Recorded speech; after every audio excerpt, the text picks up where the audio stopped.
Hola a todos, hoy vamos a meternos de lleno en un concepto que de verdad da mucho que pensar, extraído del material que analizamos, la llamada ceguera voluntaria.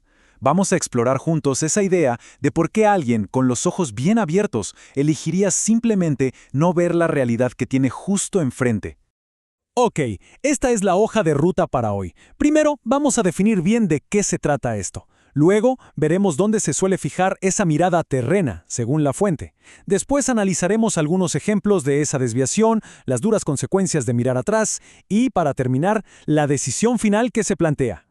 Muy bien, pues arrancamos. Vamos directo a la primera sección para entender bien de qué va esta idea. Seguro que todos hemos escuchado esta frase, ¿verdad?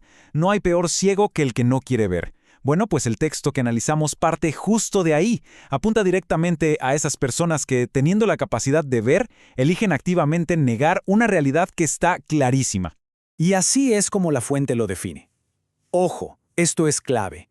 La ceguera voluntaria es una elección, un acto deliberado. No estamos hablando de un problema físico en los ojos, sino de una decisión muy personal de ignorar, de rechazar lo que se ve. Es, como dice el texto, un estado de viendo, no ver. Para que quede todavía más claro, el texto hace una comparación súper interesante. Por un lado está una condición médica como el estrabismo, donde la visión se divide sin que uno quiera. Pero, por otro lado, tenemos la ceguera voluntaria, que se describe como algo totalmente distinto, una condición espiritual que es opcional, básicamente la decisión de hacerse de la vista gorda. Bueno, y esto nos lleva a la siguiente pregunta. Si uno decide voluntariamente no ver hacia lo espiritual, ¿a dónde está mirando entonces? Pues la siguiente sección nos da unas cuantas pistas, según la fuente. El texto es bastante específico y nos señala 4 focos de atracción, 4 imanes, por así decirlo, que capturan la atención y desvían la mirada de lo espiritual. El dinero, la vanidad, la inmoralidad sexual y el tema del alcohol y las drogas. A ver, hablemos del dinero. La fuente cita este pasaje de Proverbios para mostrarnos lo fugaz que puede ser. La idea es que fijar la mirada en las riquezas es como querer agarrar algo que, de repente, ¡puf!, le salen alas de águila y se va volando. Ahora, la vanidad. Para esto se usa un verso del Salmo 119. La interpretación del texto es que la vanidad, esa gloria del mundo que dura tan poco, es una tentación que busca cegarnos ante una verdad mucho más grande. El análisis también se mete con el tema de la inmoralidad y advierte cómo puede llegar a controlar nuestra percepción. Se usa este pasaje de 2 de Pedro para describir un estado en el que los ojos están tan llenos de ese deseo que se entra en un ciclo de pecado del que es difícil salir. Y por último, el alcohol y otras sustancias. Aquí la advertencia es muy clara. Usando proverbios, la fuente lo plantea como una especie de trampa. Lo que al principio parece atractivo, resulta que al fin como serpiente morderá, y te lleva a un punto donde tus ojos mirarán cosas extrañas. Muy bien, ya vimos en qué se enfoca esa mirada. Ahora el texto va más a fondo y nos muestra, con ejemplos bíblicos muy concretos, cómo esta mirada desviada se manifiesta directamente como pecado. El texto lo desglosa en 4 manifestaciones clave. Miren, todo empieza con el pecado original, justo en el momento en que Eva vio que el árbol era bueno. De ahí se pasa a los deseos de los ojos, que se definen como el amor por las cosas del mundo. También se menciona la falta de temor de Dios delante de sus ojos y, finalmente, el concepto de ojos malos, que nos habla de un interior lleno de maldad. Y esta es la metáfora central que presenta la fuente sacada del Evangelio de Lucas, y es potentísima. La idea es que el ojo es como una lámpara para todo el ser. Si los ojos son buenos, todo se llena de luz. Pero si son malos, todo queda en completa oscuridad. Así de directo.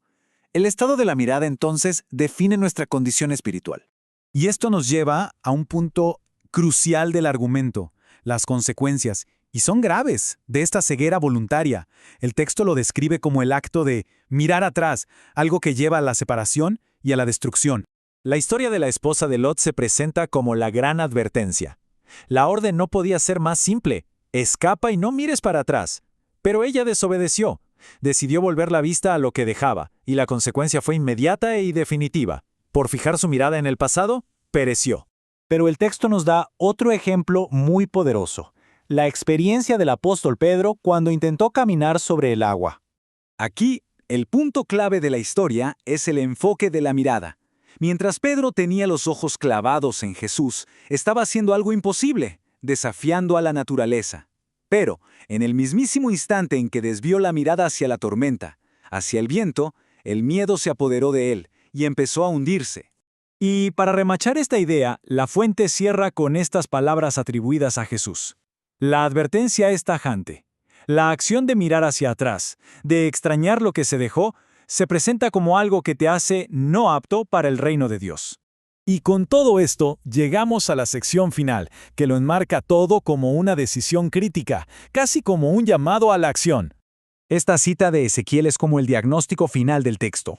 La raíz de todo el problema fue una mirada desviada. En lugar de mantener el enfoque donde debía estar, los ojos del pueblo se fueron tras los ídolos, que el texto interpreta como puras promesas falsas.